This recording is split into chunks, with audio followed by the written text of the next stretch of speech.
ಯೋಜನೆ ಮಾಡಲಿಕ್ಕೆ ನೀವೆಲ್ಲ ಜಾಗೃತರಾಗಬೇಕು. ವಕಫ್ ಆಸ್ತಿ ಕಂಪೌಂಡ್ ಕಟ್ಲಕ್ಕೆ 150 ಕೋಟಿ ರೂಪಾಯಿ. ಎಲ್ಲ ಮುಸಲ್ಮಾನರಲ್ಲಿ ಹೆಚ್ಚದಾರ ITI ಕಾಲೇಜ್ ಅಂತ, PUC ಅವರಿಗೆ ಆಜಾದ್ ಸ್ಕೂಲ್ ಅಂತ, 100 ಉರ್ದು ಶಾಲೆಗಳತ್ತ. ಮನೆ ಬಜೆಟ್ನಾಗ ಹೇಳ್ತಾರೆ. ಮುಸ್ಲಿಂ ಯುವಕರಿಗೆ ಸ್ಟಾರ್ಟ್ಅಪ್ ಅಂತ, ಮದ್ರಸಾಗಳಲ್ಲಿ ಏನು ಕಲಿಸ್ತಾರಲ್ಲ ಅವ್ರಿಗೆ ಕಂಪ್ಯೂಟರ್ ಕೊಡ್ತಾರೆ. ಮುಸ್ಲಿಂ ಮಕ್ಕಳಿಗೆ ವೃತ್ತಿಪರ ತರಬೇತಿ. ಬೆಂಗಳೂರಿನಾಗ ಹೊಸ ಹಜ್ ಭವನ. ಕ್ರೈಸ್ತರ ಅಭಿವೃದ್ಧಿಗೆ 250 ಕೋಟಿ. ಅಂದ್ರೆ ಸರ್ಕಾರ ಹಿಂದೂಗಳ ಪರವಾಗಿ ಇವತ್ತಿಲ್ಲ. ಐತೇನೋ? ಬಾಯ್ ಎತ್ತದ ಟಿಪ್ಪು ಸುಲ್ತಾನ್ ಅಂತಾರೆ. ನಮ್ಮ ಗಣಪತಿ ಮಸೂದಿ ಮುಂದೆ ಹೋಗಬಾರ್ದತ್ತ. ಇದೇನು ಪಾಕಿಸ್ತಾನ? ಈಗ ಗಂಗಾವತಿಯಾಗ ಒಂದು ಕಡೆ ಬಂದ್ ಮಾಡಿದ್ರೆ ನಾನು ಕೇಳಿದಿಲ್ಲ, ಯಾಕೆ ಬಂದ್ ಮಾಡ್ಯಾರ? ಅಲ್ಲಿ ದೊಡ್ಡ ಮಸೂದಿ ಬಂದ 2028ಕ್ಕೆ ನಾ ಬರ್ತೀನಿ ಗಂಗಾವತಿಗೆ. ಅವ್ರು ಎಲ್ಲಿ ಬಂದ್ ಮಾಡಿದ್ರಲ್ಲ ಅಲ್ಲೇ 1 ತಾಸು ಭಾಷಣ ಮಾಡಿ ಹೋಗ್ತಾರೆ. ಏನಿಲ್ಲ, ಪಾಕಿಸ್ತಾನ ಮಾಡ್ರಿ. ನೋಡ್ರಿ ಬಂಧುಗಳೇ, ನೀವೆಲ್ಲರೂ ಇಲ್ಲಿ ಹಿಂದೂಗಳು ಕೂಡಿರಿ. ನಾನು ನಿಮ್ಗೊಂದು ಪ್ರಶ್ನೆ ಕೇಳ್ತೀನಿ. ಭಾರತ ದೇಶದಲ್ಲಿ ಈದ್ ಮಿಲಾದ್ದಲ್ಲಿ ಎಲ್ಲಾದ್ರೂ ನಮ್ಮ ಹಿಂದೂಗಳು ಕಲ್ಲು ಒಗದಾರೇನು? ಒಂದರ ಘಟನೆ ಅದಾವೇನು? ಅಲ್ಲಂದ್ರೆ ಹಲ್ಕಟ್ ನನ್ನ ಮಕ್ಕಳು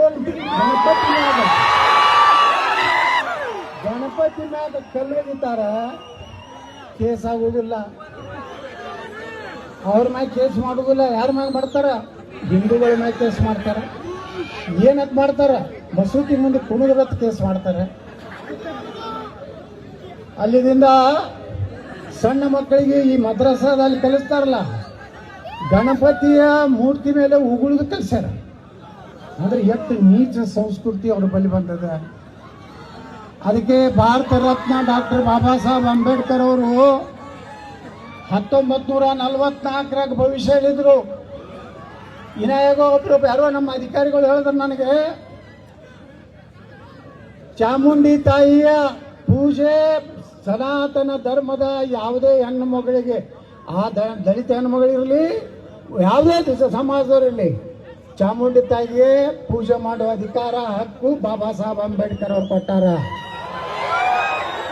ಕೆಲವೊಂದು ಮಂದಿ ಉದ್ದೇಶಪೂರ್ವಕವಾಗಿ ಈ ಹೊಸದೊಂದು ಟ್ರೆಂಡ್ ಚಾಲು ಮಾಡ್ಬೇಕಂತ ನಾವು ಓಯಸಿ, ಅದೇನದು ದಲಿತ್ ಮುಸ್ಲಿಂ ಬಾಯಿ ಅಂತ ಎಂದ್ರೆ ಆಗ್ತತನ್ರಿ. ದಲಿತ್ ಮುಸ್ಲಿಂ ಪಾಕಿಸ್ತಾನದಾಗ ಏನೈತಿ ಪರಿಸ್ಥಿತಿ? ನಾನು ದಲಿತ ಬಾಂಧವರಿಗೆ ಕೇಳ್ತೀನಿ. ಡಾಕ್ಟರ್ ಬಾಬಾ ಸಾಹೇಬ್ ಅಂಬೇಡ್ಕರ್ ಅವರು 1944 ಒಂದು ಪುಸ್ತಕ ಬರೆದ್ರು. ಎಷ್ಟು ಅವ್ರ ಮುಂದಿನ ಚಿಂತನೆ ಇತ್ತ ಹೇಳಿ.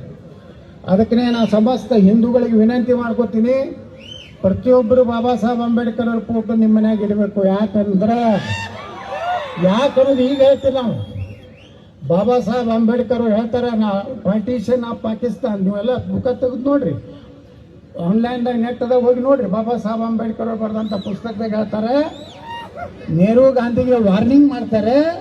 ಏನಂತ ಹೇಳಿ, ಮಿಸ್ಟರ್ ಗಾಂಧಿ, ನಿನಗೇನಾರ ಭಾರತ ಒಡೆದು ಮುಸಲ್ಮಾನರಿಗೊಂದು, ಭಾರತ ಹಿಂದೂಗಳಿಗೆ ಅಥವಾ ಭಾರತ ಎರಡು ಮಾಡೋದಿದ್ರೆ,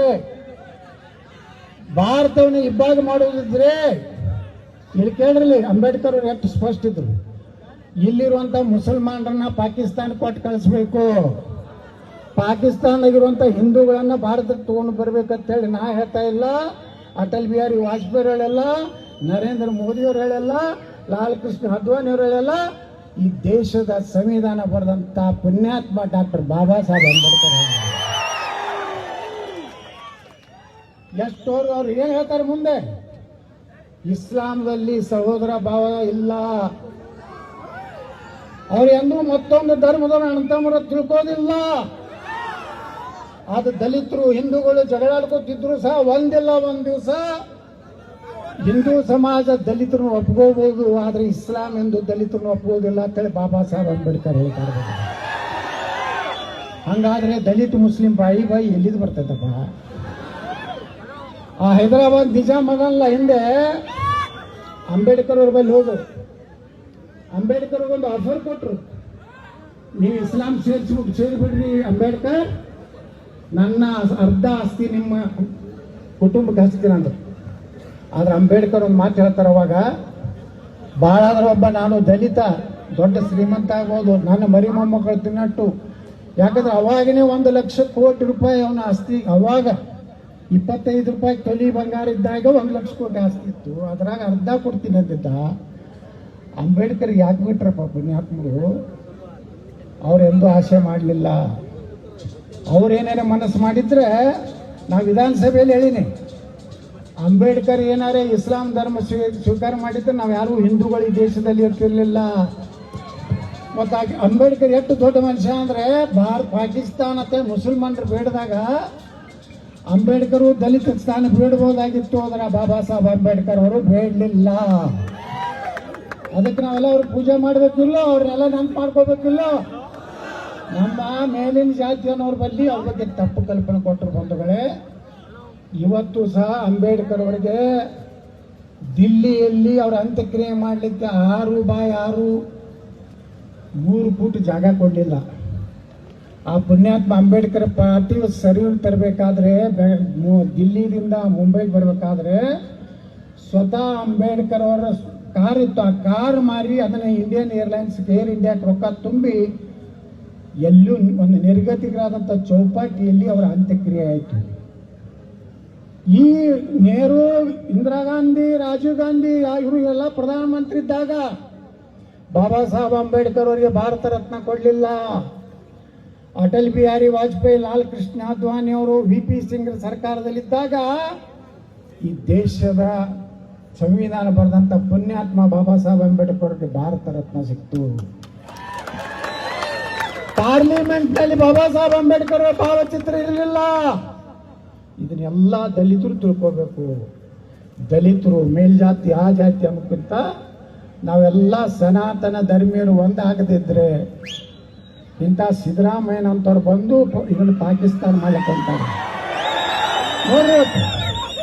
ಅವ್ರ ಮುಖ್ಯಮಂತ್ರಿ ಕಚೇರಿ ಹಿಡಿದು ಎಲ್ಲ ಸಾಬ್ರೆ ಎಷ್ಟು ಮಂದಿ ಅದಾರಪ್ಪ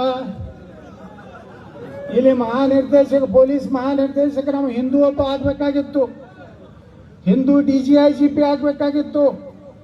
ಅವ್ರನ್ನ ಸರಿಸಿ ಸಲೀಂ ಮಾಡಿದ್ರು. ಚಾಮುಂಡಿ ತಾಯಿಯ ಪೂಜೆ ಮಾಡ್ಲಿಕ್ಕೆ ಭಾನು ಮುಸ್ತಾಕನ್ ತಂದ್ರು.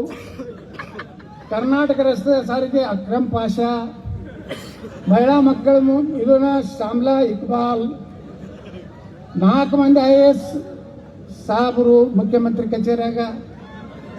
ನನಗೆ ಸಂಶಯ ಬರ್ತದ, ಮುಂದಿನ ಜನ್ಮದಾಗ ಅಂದ್ ಈಗ ಏನಾರು ಆಗಿದ್ದಾರೆ ಅನ್ನೋ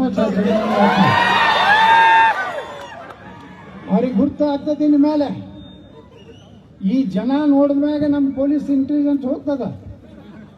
ಏನು ಸರ್ 14 ಜನ ಸೇರ್ಲಕತ್ತಾರೆ, ಯಾಕೆ ಸೇರ್ಲಕತ್ತಾರೆ? ನನ್ನ ಹಿಂದೆ ಯಾರೂ ಇಲ್ಲ, ನಾವು ಒಬ್ಬನೇ ಓಡಾಡಕತ್ತೀನಿ ಇಡೀ ಕರ್ನಾಟಕ. ಯಾಕೆ ಸೇರ್ತಾ ಇದ್ದಾರೆ ಬಂಧುಗಳೇ? ಈ ದೇಶದಲ್ಲಿ ಯಾವ ರೀತಿ ಉತ್ತರ ಪ್ರದೇಶದ ಯೋಗಿ ಆದಿತ್ಯನಾಥ್ ಅದಾರಲ್ಲ, ಹಂಗ ಕರ್ನಾಟಕದಾಗ ಅಂತ ಸರ್ಕಾರ ಬೇಕಿಲ್ಲ. ದಲಿತ ಮಕ್ಕಳು ಕಠಿಣ ಕ್ರಮ ಕೈಗೊಳ್ಳಲ್ಲ. ಇಂಥ ಯುವಕರು ಬರಬೇಕು, ಬದಲಾವಣೆ ಬೇಕಾಗಿದ್ದಲ್ಲಿ ರಾಜ್ಯದಲ್ಲಿ. ಹಿಂದೂ ಪರವಾದ ಸರ್ಕಾರ ಬರಬೇಕಾಗಿದ್ದಿಲ್ಲ. 2028 ತನಕ ಸಿದ್ದರಾಮಯ್ಯನ ಎಷ್ಟು ಸಾವಿರ ಕೊಡ್ತೀರಿ ಕೊಡ್ರಿ, ನಾವು ಬಂದ ಮ್ಯಾಗ ನಿಮ್ಮೆಲ್ಲ ಕಟ್ ಮಾಡ್ತೀವಿ. ನೀವೇನು ಮುಸ್ಲಿಮರು ಕೊಟ್ಟರೆ ರಿಸರ್ವೇಶನ್ ಕಟ್ ಮಾಡ್ತೀವಿ. ಎಲ್ಲ ದಲಿತರು, ಹಿಂದುಳಿದವರು, ಲಿಂಗಾಯತರು, ಪಂಚಮರು ಎಲ್ಲ ಒಕ್ಕಲಿಗರು ಹಂಚಿಬಿಡ್ತೀವಿ. ಬಾಬಾ ಸಾಹೇಬ್ ಅಂಬೇಡ್ಕರ್ ಅವರ ಸಂವಿಧಾನದಲ್ಲಿ ಧರ್ಮ ಆಧಾರಿತ ಮೀಸಲಾತಿ ಕೊಡಕ್ಕೆ ಕೊಡೋದಿಲ್ಲ.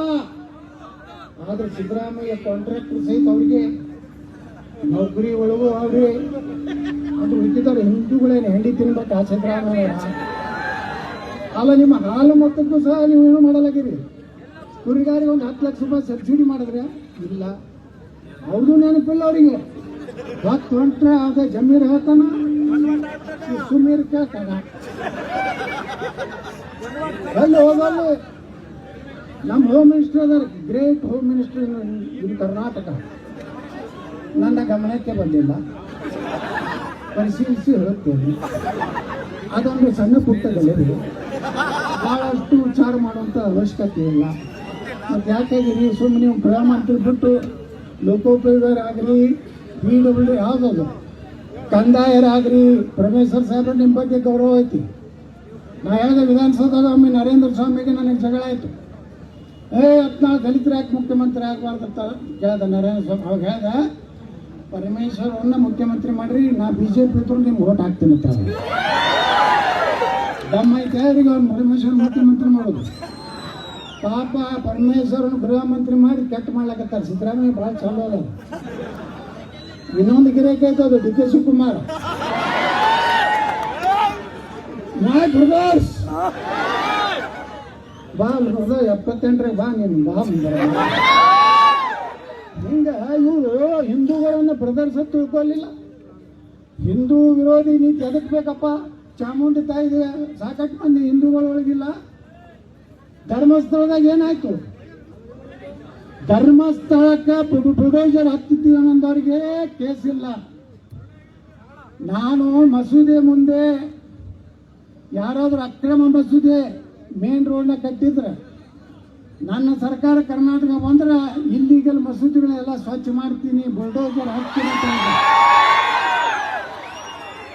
ಹಾಕಿನ ಕೇಸ 72 ತುಮಕೂರು, ಗಂಗಾವತಿ 73, ರಾಯಚೂರು 74, ಚನ್ನಗಿರಿ 75, ಹಾವೇರಿ 76, ಮತ್ತು ದೇವಿ ಬರ್ತೈತೆ 77. ಶಂಭರ್ ಹಾಕ್ರಿ, ದಿಡ್ಶ ಹಾಕ್ರಿ. ಪ್ರಥಮ ಇದೇನದು FIR ಕತ್ತಲ್ಲ, ಫಸ್ಟ್ ಇನ್ಸ್ಪೆಕ್ಷನ್ ರಿಪೋರ್ಟ್ ಏನ್ರಿ, ಇನ್ವೆಸ್ಟಿಗೇಷನ್ ರಿಪೋರ್ಟ್ ಹಾಕ್ರಿ, ಎಷ್ಟು ಹಾಕ್ತಾರೆ ಹಾಕ್ರಿ. ಮುಂದೆ ನಮ್ಮ ಸರ್ಕಾರ ಬಂದ ಮೇಲೆ ಯಾರ್ಯಾರು ಹಾಕಿರ್ತಾರಲ್ಲ ಸ್ವಯಂ ಪ್ರೇರಿತರು, ಅವರು ಎನ್ಕ್ವೈರಿ ಹಾಕ್ತೀನಿ. ತುಮಕೂರಿನಾಗ ಒಬ್ಬ ಪೊಲೀಸ ನನ್ನ ಮೇಲೆ ಕಂಪ್ಲೇಂಟ್ ಕೊಡ್ತಾನೆ, 28 ಕಳಿಸ್ತೀನಿ ಅವನು. ನೀನು ಸ್ವಯಂ ಪ್ರೇರಿತ ಕೊಟ್ಟೆ ಹೆಂಗ? ಪರಮೇಶ್ವರ್ ಹೇಳಿದ್ರು, ಸಿದ್ದರಾಮಯ್ಯ ಹೇಳಿದ್ರು, ಯಾರು ಒತ್ತಡದಿಂದ ನೀನು ನನ್ನ ಮೇಲೆ ಕಂಪ್ಲೇಂಟ್ ಕೊಟ್ಟೆ, ನಾನೇ ಮುಖ್ಯಮಂತ್ರಿ ಇರ್ತೇನೆ. ನಾವು 28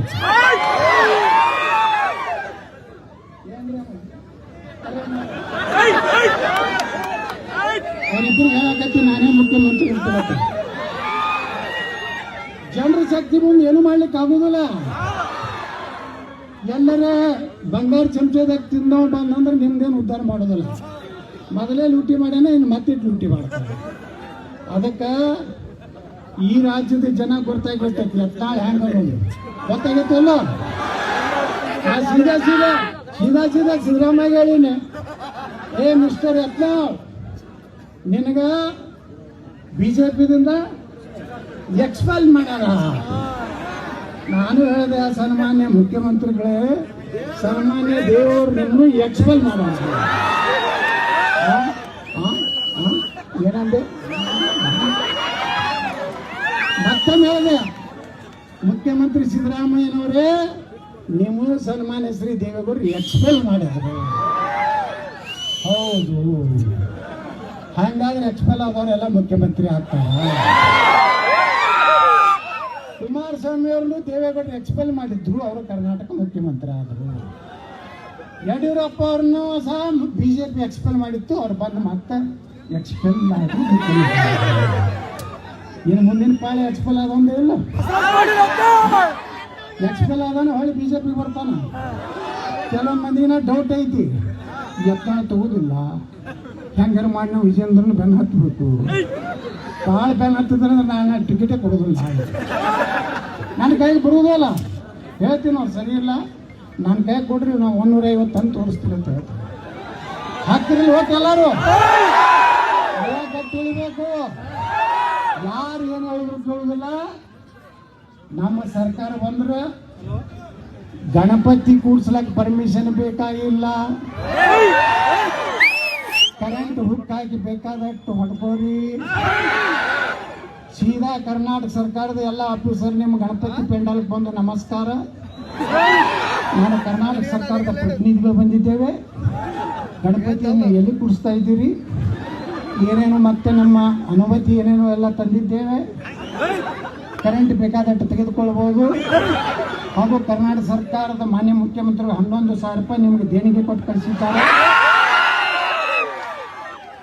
ಡಿಜೆ ಯಾವಾಗ ತರ್ತೀರಿ? ನಾವು ನಮ್ಮ PSR ಕಡೆಯಿಂದ ಉದ್ಘಾಟನೆಯನ್ನು ಮಾಡಿಸುತ್ತೇವೆ. ಇಂಥ ಸರ್ಕಾರ ಬೇಕು ಬೇಡ? ಬರೀ ಹಿಂದುತ್ವ ಅಟ್ಟೆ ಎಲ್ಲ ಡೆವಲಪ್ಮೆಂಟ್ನಾಗ 1 ರೂಪಾಯಿ ತಿಲ್ಲಾರ್ದನೆ ಈ ಕರ್ನಾಟಕದ ಭ್ರಷ್ಟಾಚಾರವನ್ನು ತೆಗೆದು ಇಡೀ ಕರ್ನಾಟಕ ಸಮಗ್ರ ನೀರಾವರಿ ಮಾಡುವಂತ ಶಪಥ ತಗೊಂಡು ನಾನು ಮುಂದಿನ ದಿವಸದಲ್ಲಿ ರಾಜ್ಯದಲ್ಲಿ ಅಡ್ಡಾಡ್ತೀನಿ. ಗೊತ್ತಗಳೇ, ಆಶೀರ್ವಾದವಿರಲಿ. ನಾ ಹಿಂದೊಂದು ಮುಂದೊಂದು ಮಾತಾಡೋವಲ್ಲ. ಏನಾದ್ರು ಕೊಲ್ಲ ಸಿದ್ದರಾಮಯ್ಯನವ್ರು ಕೇಳಿದ್ರು ನನಗೆ, ಮಿಸ್ಟರ್ ಯತ್ನಾಳ್ ಟೊಪ್ಪಿ ಹಾಕೊಂಡ್ರೆ ಓಟ್ ಬೇಡ ಅಂದಿರಲ್ಲ, ಟೋಪಿ ಹಾಕೊಂಡ್ರೆ ಹೌದು, ನನಗೆ ಮುಂದೂ ಬೇಡ, ನಿಮಗೆ ಹಾಕುವುದಿಲ್ಲ ಅವರು. ನಮ್ಮವರೇ ಹಿಂದೂಗಳೇ ಕುಂಕುಮ ಯುವತಿ ಭಂಡಾರ ಹಚ್ಕೊಂಡವ್ರು ಹಾಕೋರು. ಸುಮ್ಮನೆ ಸಾಬ್ರ ಮನೆ ಮುಂದೆ ಹೋಗಿ ನಿಂದ್ರಬೇಡತ್ತ ಅವ್ರಿಗೂ ಹೇಳಾಕತ್ತೀನಿ, ನಿಮಗೂ ಹೇಳಾಕತ್ತೀನಿ. ಅವ್ರು ಹಾಕುವುದಿಲ್ಲ. ನೀವೆಲ್ಲ ನಮ್ಮ ಮಂದಿ ಅವ್ರ ಹೆಂಗೆ ಒಕ್ಕಟ್ಟಾಗಿ ಕಾಂಗ್ರೆಸ್ ತೊಗೊಂಡು ಬಂದ್ರು ನೋಡಿ. 136 ಬರ್ಬೇಕಾದ್ರೆ ಇಡೀ ಕರ್ನಾಟಕದಲ್ಲಿ ಒಂದಾಗಿಬಿಟ್ರು. ನಾವು 2028ಕ್ಕೆ ಇಡೀ ಹಿಂದೂಗಳು ಒಂದಾಗಿಬಿಡೋನು. ಅವಾಗ ನೋಡೋನು ಯಾರ ಮೆರವಣಿಗೆಗೆ ಗದ್ದಲ ಮಾಡಿದ್ರ ಹಿಂದೆ ಗಣಪತಿಯಿಂದ ಒಂದು JCB ಮೊದಲೇ ಲಿಸ್ಟ್ ತೊಗೊಂಡಿರ್ತೀನಿ ನಾನು. ಯಾವ್ಯಾವ ಇಲ್ಲೀಗಲ್ ಮಸೂದೆ ಅದ ಎಲ್ಲ ಕರ್ನಾಟಕ ಲಿಸ್ಟ್ ತೊಗೊಂಡಿರ್ತೀನಿ. ಅದೇನು ಬೆನ್ನ ಹತ್ತಲ್ಲ ಹಿಂದೆ JCB ಅಲ್ಲಿ ಕಲ್ಲು ಬಿತ್ತಂದ್ರೆ ಚಾಲನೆ ಮಾಡಬೇಕು. ನಾ ಯಾರಿಗೂ ನಾ ಅಧಿಕೃತವಾಗಿ ವಿಧಾನಸಭೆಯಲ್ಲೇನೆ ಪಾಕಿಸ್ತಾನಕ್ಕೆ ತಾಯಿಗಂಡ ನನ್ನ ಮಕ್ಕಳು ಈ ದೇಶದ ಅನ್ನ ತಿಂದು ಈ ದೇಶದ ನೀರು ಕುಡಿದು ಪಾಕಿಸ್ತಾನದ ಜೆಂಡಾ ಹಾರಿಸ್ತಾರಲ್ಲ, ಪಾಕಿಸ್ತಾನ ಪರವಾಗಿ ಘೋಷಣೆ ಕೊಡ್ತಾರಲ್ಲ, ಖಾಲಿಸ್ತಾನ ಪರವಾಗಿ ಘೋಷಣೆ ಕೊಡ್ತಾರಲ್ಲ, ಆ ದುರ್ದೈವ ಅಂದ್ರೆ ಒಬ್ಬ ಹಿಂದೂ MLA ಬಸವರಾಜ ರೆಡ್ಡಿ ನನಗೆ ರಾಯರೆಡ್ಡಿ ವಿಧಾನಸಭೆಯಲ್ಲಿ ನನಗೆ ಅಬ್ಜೆಕ್ಷನ್ ಮಾಡ್ತಾನೆ ಅಂದರೆ, ಸ್ಪೀಕರ್ ಪಾಪ ಮುಸ್ಲಿಮು ಆದರೂ UT ಖಾದರು ಯತ್ನಾಳ್ರಿಗೆ ನಾವು ಅವಕಾಶ ಕೊಟ್ಟಿನಿ ಮಾತಾಡಂದ್ರು. ಈ ರಾಯರೆಡ್ಡಿ ಎದ್ದು ನಿಂತು ಏನು ಹೇಳ್ತಾನೆ, ಯತ್ನಾಳ್ರಿಗೆಲ್ಲ ಶಬ್ದ ಉಪಯೋಗ ಮಾಡಬಾರ್ದು ಅಂದಾಗ ನಾ ಹೇಳಿದೆ, ಇಂಥ ತಾಯಿಗಂಡನ ನಮ್ಮ ಮಕ್ಕಳಿಗೆ ಮೆಟ್ಲೆ ಹೊಡಿಬೇಕಂತ ಹೇಳಿದಾಗ ರಾಯರೆಡ್ಡಿಗೆ ಅಷ್ಟು ಶಿಕ್ಷೆ ಆಯ್ತು ಅನ್ನೋ ಅಷ್ಟು ಪ್ರೀತಿ ಸಾಗರವಾಗಿ. ಅವಾಗ ಪಾಪ UT ಖಾದರ್ ಹೇಳ್ತಾರೆ, ರಾಯರೆಡ್ಡಿ ಅವರೇ ಸುಮ್ಮನೆ ಕೂತ್ಕೊಳ್ಳಿ, ಯತ್ನಾಳಿಗೆ ನಾ ಫುಲ್ ಪರ್ಮಿಷನ್ ಕೊಟ್ಟಿದ್ದೀನಿ. ಪಾಕಿಸ್ತಾನಕ್ಕೆ ಯಾವ ಶಬ್ದದಿಂದ ಬೈದ್ರು ನಾನು ಒಪ್ಪಿಗೆ ಇದೆ, ನಂದು ಅನುಮತಿ ಇದೆ ಅಂತ ಹೇಳ್ತಾರೆ. ಪಾಪ ಒಬ್ಬ UT ಖಾದರ್ ಅಂತ ದೇಶಭಕ್ತ, APJ ಕಲಾಂ ಅಂತ ಒಬ್ಬ ದೇಶಭಕ್ತ ಇದ್ರೆ ನಾವು ಗೌರವ ಕೊಡ್ತೀವಿ. ಈ ದೇಶದ ಅನ್ನ ತಿಂದು ದೇಶ ವಿರುದ್ಧ ಮಾಡೋರು ಗಣಪತಿ ಬಗ್ಗೆ ಒಬ್ಬ ಅವನು ಕೇಳ್ತಾನೆ. ಮೊನ್ನೆ TV ಸಂದರ್ಶನ ಹೇಳ್ತಾನವನು, ಮಸೂತಿ ಮುಂದೆ ಗಣಪತಿ ಯಾಕೆ ಹೋಗ್ಬೇಕು ಅಂತ. ಮಗನೇ, ಭಾರತದಲ್ಲಿ ನೀ ಯಾಕೆ ಇಲ್ಲದಲ್ಲ ಮಸೂತಿ ಕಟ್ಟದ್ಯಪ್ಪ ಮಗನೇ? ಹಿಂದೂಸ್ತಾನದ ಯಾವ ಮೂಲೆ ಒಳಗೆ ನೋಡ್ರಿ, ನಾ ಮುಖ್ಯಮಂತ್ರಿ ಆದ್ಮೇಲೆ ಇಟ್ಟು ದಿವಸ ಚಾಲೆಂಜ್ ಹಾಕಿದ್ದಲ್ಲ, ಇಲ್ಲಿ ಬಂದ್ರೆ ನೋಡ್ಕೋತೀವಿ ಗಣಪತಿ ಅಂತೇಳಿ, ಪೂರ್ತಿ ಮಿಲ್ಟ್ರಿ ಇಟ್ಟು ಅಲ್ಲೇ ಗಣಪತಿನ ಎಂಡ್ ಆಗ್ತಾನೆ. ಪೊಲೀಸರಿಗೆ ಫುಲ್ ಪರ್ಮಿಷನ್ ಕೊಡ್ತೀನಿ. ಎಲ್ಲ AK ಪಾಲಿಟಿಷಿಯನ್ ನೀವು ಹೈವೆಲ್ಲ ಎಲ್ಲ ಸೀದಾ ಅಲ್ಲಿ ಪೊಲೀಸ್ ಸ್ಟೇಷನ್ ಕರ್ಕೊಂಡು ಹೋಗೋದಿಲ್ಲ, ಸೀದಾ ಅಲ್ಲೇ ಹೊಟ್ಟಿದ್ದು ಮ್ಯಾಚ್ ಜನ್ನತ್ನಾಗ ಏನೋದು. ಜನ್ನತ್ ಅಂದ್ರೆ ಹೆಂಗೈತಂದ್ರೆ, ಒಬ್ಬ ಹಿಂದೂ ಕ್ರಿಶ್ಚಿಯನ್ ಜೈನ್ ಯಾವನೇ ಒಬ್ಬ ಧರ್ಮದವನು ಹೊಡೆದಂದ್ರೆ ನಾವೆಲ್ಲ ಕಾಫಿ ಇರತ್ತೆ. ಹೊಡೆದ್ರೆ ಅಂದ್ರೆ ಅವ್ನು ಸೀದಾ ಜನ್ನತ್ಗೆ ಹೋಗ್ತಾನೆ. ಜನ್ನತ್ನಾಗ 72 ಸುಂದರ ಕನ್ಯೆಯರು. ಅವ್ರ ಹೈಟ್ ಎಷ್ಟು ಗುರ್ತೈತಾರೆ 30 ಫೂಟ. ಈ ಮಂಗ್ಯಾನ ಮಗನ ಹೈಟ್ 3 ಫೂಟ್. ಹಿಂಗೆ ನೋಡ್ತಾರೆ, ಹಿಂಗೆ ಮಗ ಹಾಕಿ ಅಕ್ಕಿ ಬಂದು ಕಾಲು ಹೋಗ್ತಾ ಇರ್ತಾರೆ. ಒಂದು ಹಿಂಗೆ ನದಿ ಆಯ್ತತ್ತಿಂದ ಅಲ್ಲಿ ರಸಪಾನ ಇರ್ತದತ್ತ, ಹಿಂಗೆ ತೋಣೆ ಹಿಂಗೆ ಕುಡಿದತ್ತ. ಬಾಟ್ಲಿ ಗಿಟ್ಲಿಲ್ಲ ಅಂತ ಗ್ಲಾಸೇ ಹಚ್ಚೋದು ಅಲ್ಲೇ ಕಲ್ಸಲ್ಲ. ಮತ್ತೆ ಇಲ್ಲಾಕೆ ಜನ್ನತ್ತು ಅಲ್ಲಿ ಚಲೋ ಇತ್ತಂದ್ರೆ ಅದಕ್ಕೆ ಬಂಧುಗಳೇ, ಮುಂದಿನ ದಿವಸದಲ್ಲಿ ಎಲ್ಲರೂ ತಯಾರಾಗ್ರಿ. ಮುಂದಿನ ಗಣಪತಿ ಒಳಗಾಗಿ ಸಿದ್ದರಾಮಯ್ಯ ಸರ್ಕಾರ ಡಿಜೆಗೆ ಫುಲ್ ಪರ್ಮಿಷನ್ ಕೊಡಲಿಲ್ಲ, ಅವತ್ತೇ ಅದು ಸರ್ಕಾರದ ಪತನ ಗ್ಯಾರಂಟಿ ಅಂತ ಹೇಳಿ ಈ ಸಂದರ್ಭದಾಗ ಹೇಳಿ, ಯಾರೇ ಜಾತಿ ಮತ ಇನ್ನು ನಾವು ಕೊಡಲೇ ಇದ್ರೆ ಇದೆಲ್ಲ ಜನ ಕೂಡ್ಲಕತ್ತಿದ್ದೆ ಅಂತ ಎಲ್ಲ ಪಾಯಿಂಟ್ ತಿಳ್ಕೋಬೇಕು. ಇದು ಯತ್ನಾಳ ಸಲುವಾಗಿ ಅಲ್ಲ, ಇದು ಸನಾತನ ಧರ್ಮದ ಒಂದೇನು ಜನರಲ್ಲಿ ಸಿಟ್ಟದೆ ನೋಡಿ. ಮೊನ್ನೆ ಪಾಪ RCB ಪೊಲೀಸ್ ಆಫೀಸರ್ ಸಸ್ಪೆಂಡ್. ಯಾರವರು? ವಾಲ್ಮೀಕಿ ಜನಾಂಗದ ದಯಾನಂದ್, ಬೆಂಗಳೂರು ಕಮಿಷನರ್. 3 ಮಂದಿ IPS ಆಫೀಸರ್ ಸಸ್ಪೆಂಡ್ ಮಾಡಿದ್ರು. ಆದ್ರೆ ನಮ್ಮ R ಅಶೋಕ್ ಮಾತಾಡ್ತಿದ್ದ, ಆ ಕರಿ ಬಸವ ನಿಮ್ಗೆ ಸರಿಯಾಗಿ ಮಾಹಿತಿ ಕೊಡ್ಲಿ, ಏನೋ ನಾಟಕ ಕಂಪ್ನಿ ಅಡ್ಜಸ್ಟ್ಮೆಂಟ್ ನಡೆದಿತ್ತು. ನಾ ಎದ್ದು ನೀವು ಹೇಳಿದೆ, ಅಶೋಕ ಎಲ್ಲ ನಾಟಕ ಕಂಪ್ನಿ ಬಿಡು. ಅಲ್ಲಿ ಕೂತಾರಲ್ಲ ಮುಖ್ಯಮಂತ್ರಿ, ಮಗಲು ಕೂತ ಉಪಮುಖ್ಯಮಂತ್ರಿ, ಏನೋ ಗೊತ್ತಿಲ್ಲಾರ್ದ ಹೋಮ್ ಮಿನಿಸ್ಟರ್, ಇವರು 3 ಮಂದಿ ಆರೋಪಿಗಳು. ಆ ಪೊಲೀಸ್ ಆಫೀಸರ್ ಹೇಳಿದ್ರು, ಏನಂತ ಹೇಳಿದ್ರು, ಇವತ್ತು ಮೆರವಣಿಗೆಗೆ ಅವಕಾಶ ಕೊಡಬೇಡಿ, ನಮ್ಮ ಪೊಲೀಸ್ ಒಮ್ಮೆ ಫೋರ್ಸ್ ತರಿಸೋದಾಗುದಿಲ್ಲ ಅಂತ ಹೇಳಿದ್ರು. ಪಾಪ ಪೊಲೀಸ್ ಅಧಿಕಾರಿಗಳನ್ನ ಇವತ್ತು ದಲಿತರ ಹೆಸರು ಹೇಳ್ತಾರೆ ಮೇಲೆ ವಾಲ್ಮೀಕಿ ಹಣ ತಿಂದವ್ರು ಯಾರು? 184 ಕೋಟಿ ತಿಂದವ್ರು ಯಾರು? ಮೊನ್ನೆ ಭೋಗಿ ಒಟ್ರ ಸಮಾಜ ಹಣ ಲೂಟಿ ಮಾಡಿದವ್ರು ಯಾರು? ಇವ್ರಿಗೇನು ದಲಿತರ ಬಗ್ಗೆ ಮಾತಾಡೋ ನೈತಿಕ ಹಾಕೈತ್ರಿ? ದಲಿತ ಅಧಿಕಾರಿಗಳನ್ನ ಸಸ್ಪೆಂಡ್ ಮಾಡ್ತೀರಿ, ಒಬ್ಬ ಹಿಂದೂ ಅಧಿಕಾರಿನ DCIGP ಮಾಡೋದಾಗುದಿಲ್ಲ. ಈ ರೀತಿ ಹಿಂದೂಗಳನ್ನ ತುಳಿಯುವಂಥ ಕೆಲಸ ಸಿದ್ದರಾಮಯ್ಯನವ್ರು ಏನು ಮಾಡ್ತಾ ಇದ್ದೀರಿ? ನೀವು ಹಿಂಗೆ ಹುಚ್ಚುಚ್ಚಾಕರ ಮಾಡ್ಕೊತ ಹೋದ್ರೆ ನೇಪಾಳ ಪರಿಸ್ಥಿತಿ ಬರ್ತದೆ. ಈ ಜನ ಸುಮ್ಕೊಂಡ್ರುದಿಲ್ಲ, ನೋಡ್ತಾರ. ಮದ್ದೂರ್ನಾಗ ಜನ ಬರೀ 2 ಪಾರ್ಟಿ ಇದ್ವು ಅಲ್ಲಿ. ಒಂದು JDS ಬೇಡ ಅಂದ್ರೆ ಕಾಂಗ್ರೆಸ್, DK ಶಿವಕುಮಾರ ಮುಖ್ಯಮಂತ್ರಿ ಆಗ್ತಂದ್ರೆ ಕಾಂಗ್ರೆಸ್, ಕುಮಾರಣ್ಣ ಮುಖ್ಯಮಂತ್ರಿ ಆದ್ರೆ JDS. ಈಗ ನಾವು ಹೋದ ಮ್ಯಾಗ 20,000 ಮಂದಿ ಸೇರಿದ ಮ್ಯಾಗ ಎಲ್ಲರಿಗೂ ಏನಪ್ಪ ಎಲ್ಲೇ ಬಂದ ಮಂಡ್ಯದ ಗಂಡು ನಾವೇ ಇದ್ದೀವಿ, ಇದು ಉತ್ತರ ಕರ್ನಾಟಕದ ಗಂಡು ಇಲ್ಲಿ ಯಾಕೆ ಬತ್ತಿದ್ರು? ಇದು ಯಾಕೆ ಬತ್ತು ಅಂದ್ರೆ ಜನರು ಸಾಕಾಗೈತಿ. ಜಾತಿ ಹೇಳಿ ಒಕ್ಕಲಿಗರು, ದಲಿತರು, ಲಿಂಗಾಯತರು, ಪಂಚಮಸಾಲರು ಲೂಟಿ ಏನು ಮಾಡ್ಲಕತ್ತಾರಲ್ಲ, ಎಷ್ಟು ಲೂಟಿ ಹೊಡಿದ್ರು ಇವರು. ಮುತ್ಯ ಮರಿ ಮೊಮ್ಮಕ್ಕಳು ತಿನ್ನುತ್ತಾನ ಒಕ್ಕ ಮಾಡೋದು ಮುಖ್ಯಮಂತ್ರಿ ಆದ್ಮೇಲೆ. ಅದಕ್ಕೆ ಅದು ಎಲ್ಲ ಸಾಕಾಗಿದೆ. ಹೊಸ ಗಾಳಿ ಕರ್ನಾಟಕದಲ್ಲಿ ಬೀಸ್ಲಕತ್ತದ. 2028ಕ್ಕೆ ಭಗವಾ ಜೆಂಡಾ ಸರ್ಕಾರ ಬರ್ತದೆ ಅಂತ ಹೇಳಿ ನಾನು ಮಾತು ಮುಗಿಸ್ತೀನಿ.